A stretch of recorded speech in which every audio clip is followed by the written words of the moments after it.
So actually talking to a client here in just a second. So I'm in one of the only places that I can get service down here in the holler. This was one of my favorite spots I thought I'd share with you. Little bend in the creek. Our creek doesn't run year round, but it's okay. You know, as I'm getting primal in here and being one with nature, I have to think about something, and that's poachers. You know, you've got poachers in your own life, people who take and take and take. That's not the first deer I found dead on this property. Actually, in the last 2 years, or last year and a half, that's 3. So in that same spot, strangely enough, that's the second one that I found in that same spot. And then I found one late season this year that was a nice buck, but he was very young, but a very nice buck that had been poached. And these poachers didn't even so much as try to figure out where the shot went, to back up, to see if they killed the deer at all.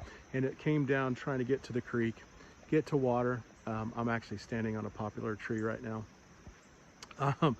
You know, they didn't try at all to see at even a little bit.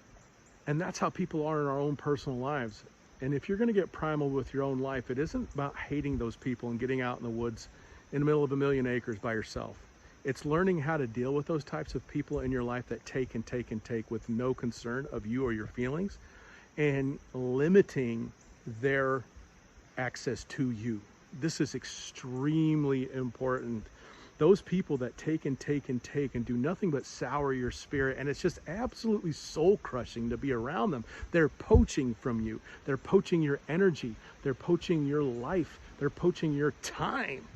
Those types of people you've got to stay away from, or at least annex their time and annex their accessibility to your heart and your mind and your soul.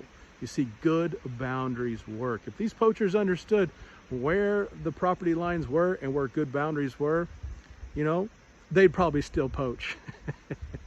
And there's not much that I can do about it here on this land. But poachers of my personal time in my life, absolutely, and you too. You've got to set those boundaries, and in setting those boundaries, you will be well upon your way of your primal quest with balance.